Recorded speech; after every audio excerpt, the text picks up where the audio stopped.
The DOJ releasing millions of Epstein files, but right now Governor Josh Stein and other state officials are providing an update on winter storm prep. So let's go ahead and listen to assist with any degradation of 911 systems, radio systems, and phone systems. And as a reminder, 911 should be used for emergencies only. For general information, please call 211 or follow your local government and emergency management websites and social media accounts. Finally, as I continue to say, please check on your friends, your family members, your neighbors, or those in your community who may need additional support this weekend. We are going to see significant winter storm impacts this weekend, and we are stronger and more resilient together. Thank you, Governor, and I'll now turn it over to Secretary Johnson from NCDOT. Thank you, Governor and Director Ray. NCDOT crews have been operating in overdrive since we started preparing for last week's storm, and we're not letting our foot off the gas. Though we are still clearing areas of the state that have experienced particularly cold temperatures and hardened ice on the roads since last weekend's storm, our resources we've largely shifted our resources to preparing for the ice storm approaching, the snowstorm approaching this weekend.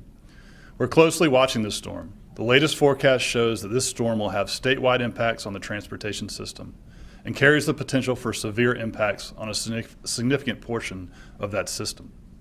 As we did last week, we're encouraging people to stay off the roads as much as possible the next few days. We appreciate everyone's cooperation in limiting travel over the past week.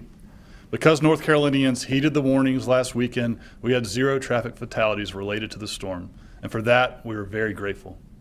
By staying off the roads, you help keep yourself and your family safe and give our crews the space they need to do their important work. Speaking of that work, I want to take a moment to recognize the thousands of DOT employees and contractors who have put in a major effort over the last 10 days. I'm thankful for all their work and for all the work they'll do over the next several days to help us recover. Over the past 36 hours or so, these crews have put out an additional 1.4 million gallons of brine to pre-treat our roads, which will help keep more ice from forming on the pavement. Once it's safe to do so, our crews will be running plows to remove snow from the roads and to spread sand and salt to help with traction. Rest assured, we'll be working hard to clear the roads as quickly as possible.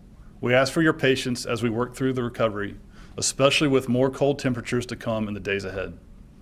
As I mentioned, this storm will impact the entire state, but one area we're watching particularly closely is the Outer Banks and other areas along the coast. As Director Ray and the Governor have shared, in addition to the snow, this storm brings the potential for high winds across the state, and in particular along the coast. One thing we're watching closely is the potential for overwash, particularly in the Outer Banks. This could present dangerous and potentially impassable conditions for driving along the coast. Our crews are ready to respond and will restore the roadway as quickly as possible. And as we did last week, we're working with the State Highway Patrol to remove disabled vehicles from the roadway. This helps keep the roads and shoulders safe for our crews and others involved in emergency response in the days ahead. We'll continue working with our partners, the Highway Patrol and the National Guard, throughout the storm. Please stay informed and, if possible, stay put throughout the duration of this storm until it's deemed safe to travel. People can visit drivenc.gov to view the latest road conditions and other storm-related information. Thank you. I'll turn it back over to the Governor for any questions. Secretary, thank you so much. If there are any questions in the room, please go to the microphones on either side, and then we will go to questions online afterward.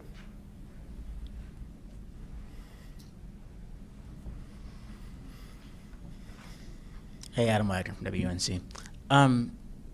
One of the concerns with overwash, obviously some of the houses on the Outer Banks that are sort of teetering right now. I know that folks in Buxton, maybe Rodanthe, have been asking you for a localized state of emergency for a little while. Mm-hmm. Could this necessitate that, and sort of how could this weather make cleaning up those houses more difficult if they fall in?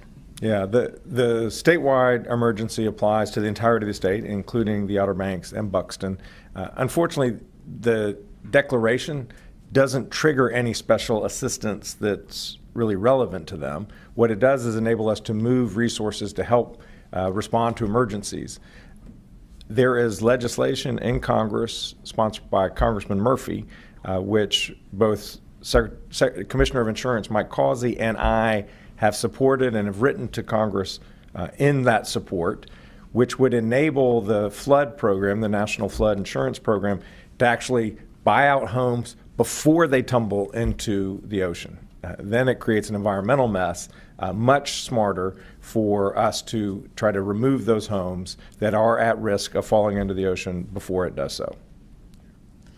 And then yesterday, you heard from workers who worked last week 99 hours, 101 hours. Do you have any estimates on the total cost of last week's storm to the state? Any kind of predictions for what this one could cost? I don't have a total cost. I don't know, Will, if you do. I think it's too early at this point. Clearly, DOT has experienced a great deal of overtime. State Highway Patrol has incurred a great deal of overtime. The National Guard incurs expenses every time it gets deployed. And so, yes, there are real costs to the state. We have an emergency fund that the General Assembly appropriates money into that we can draw down for these kinds of operations. But there is a cost, and as it becomes clear, we're happy to share it with you.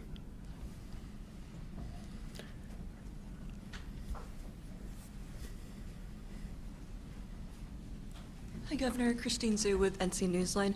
What preparations are being made in regards to the power grid and any potential outages? We are in constant contact with our energy partners, whether that's Duke Energy, the electric co-ops, the electricities, and they're here. We know where their greatest worries are. Fortunately, with this storm, that is less of a concern than last week, because last week's was an ice storm. This is a snowstorm. Ice is much heavier than snow, so it's more likely to create limb breakages or trees toppling over. It's more likely to weight the lines and break those. So with snow, we don't think there will be as many power outages. And fortunately, we didn't experience too many last year. I think the peak was maybe 25,000 loss of power at any one time. So that's not to say that there will not be power outages. If the snowfall comes in at the high end and communities experience 15 inches of snow, that's a lot of weight, and that will knock over trees, and that will knock over power lines.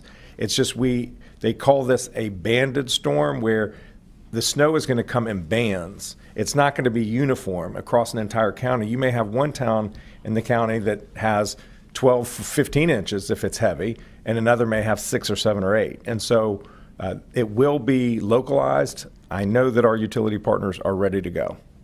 Thank you. All right, we'll take questions online if there are any. Please identify yourself before you ask a question. Raise your hand function and they'll see you. Felicia Summers, please ask your question. Hi, well, thank you so much again for taking our questions. Just wondering for listeners out here in the West, if there's anything in particular that folks should be aware of or any particular precautions that they should take ahead of this storm. Thank you so much. Yes, the snow intensity, it's going to be significant, but not as much as the Far East, which is a little bit upside down from what we're used to. Where we will see real issues in Far West is temperatures. The temperature is going to be bitterly cold. Wind chill, maybe minus 20 degrees. Obviously, the risks of frostbite and hypothermia become very elevated when you have temperatures that low.